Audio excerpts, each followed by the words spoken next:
शिवसेनेकडून क्रांती दिनी म्हणजेच 9 ऑगस्टला दिल्लीमध्ये सिंधू रक्तदान शिबिराचं आयोजन करण्यात आलं। त्यासाठी सांगलीतून श्रीनाथ एक्सप्रेस रवाना केली आहे।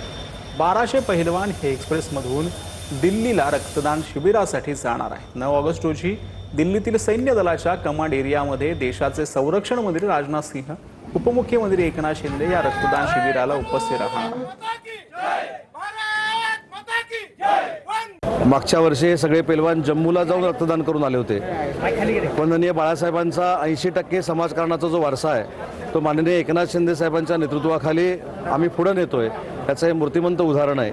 आणि मला माझ्या शिवसेनेबद्दल आणि माझे नेते एकनाथ शिंदे साहेबांबद्दल अभिमान एवढ्यासाठीच आहे की देशातला हा पहिला उपक्रम आहे की एका राज्यातून दुसऱ्या राज्यात जाऊन आर्मीच्या हॉस्पिटलमध्ये ज्या सैनिकांच्या जीवावर आपण सुखानं झोपतो, अगदी सुरक्षितपणानं फिरतो, त्या सैनिकांच्या प्रेमापोटी हे रक्तदान करायचं देशातलं पहिलंच उदाहरण आहे आणि ते आमच्या शिवसेनेमार्फत केलं जातं। श्री पैलवान चंद्रकांत पाटील हे पैलवानांना घेऊन निघालेले आहेत। आपल्याबरोबर डबल महाराष्ट्र केसरी पैलवान चंद्रकांत पाटील 1200 युवकांना घेऊन चाललाय, काय भावना?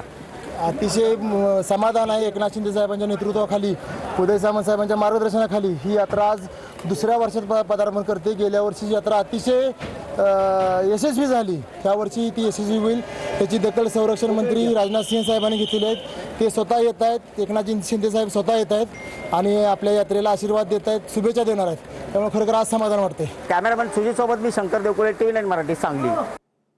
तर पुण्यामध्ये रस्त्यावरील खड्ड्यामुळे वाहतूक कोंडीची समस्या निर्माण होते, तसंच खड्ड्यामुळे सातत्यानं अपघाताच्याही घटना घडत आहेत। दरम्यान रस्त्यावरील खड्डे तात्काळ बुजवावेत अशी मागणी पुणेकरांकडून केली जाते। पुण्यामध्ये अनेक रस्त्यांवरती मोठमोठे खड्डे पडले आहेत आणि या खड्ड्यामुळे दुर्दैवी अपघात होतात, अनेकांचे प्राण सुद्धा गेलेले आहेत। पुणेकर म्हणून तुम्हाला काय वाटतं?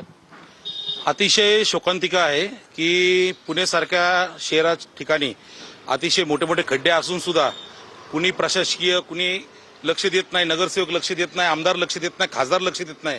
सगळे आपले कॉन्ट्रॅक्टच्या मागे आहेत, 2 पैसे कसे मिळतील। पालिकेला पुणेकर टॅक्स भरत असतात, त्या तुलनेत आता जर पाहायला गेलं तर तशी सुविधा मिळत नाहीये। फक्त GM रोड सोडला तर बाकी रस्त्याची अवस्था खराब झालेली आहे। उपाययोजना खरं पाहिलं तर जे निवडून आले नगरसेवक आहे, प्रत्येक नगरसेवकांनी ठरवलं की मी माझ्या भागात चालत जाऊन तर बघ, त्यांना 4 व्हीलरमध्ये जात असताना कळत नाही सामान्य खड्डा कुठं पडलाय। त्यामुळे माझी विनंती आहे की सामाजिक कार्यकर्ते किंवा नगरसेवकांनी यावर लक्ष देऊन हा प्रश्न सॉल्व्ह करावा। कॅमेरामॅन प्रवीण सोबत लक्ष्मण जाधव, TV9 मराठी, पुणे। तर जळगावमधील पाळधी तरसोद पुलावरती भराव टाकलेल्या कामाला तडे गेलेले आहे।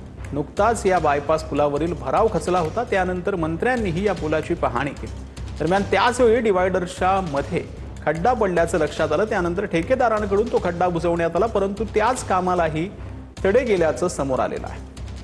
याचा आढावा घेतलाय आमच्या प्रतिनिधींनी। आता आपण जर बघितलं तर त्या दिवशी मंत्र्यांनी पाहणी केली, त्यावेळी या ठिकाणी मोठा खड्डा होता आणि ही जी पॅरलल बाजू आहे दुभाजकाची, या दुभाजकाची बाजू ही सर्व बाजूने समांतर असली पाहिजे होती, मात्र या ठिकाणी मोठा खड्डा होता। तो आता या ठिकाणी ठेकेदाराला शहाणपण सुचल्यानंतर त्याला सिमेंटने बुजवण्यात आलेला आहे। आता कमालीची बाब बघा, हे आत्ताच या ठिकाणी सिमेंटने बुजवण्यात आलं, ते बघा त्याला आत्ता लगेच तडे पडलेत।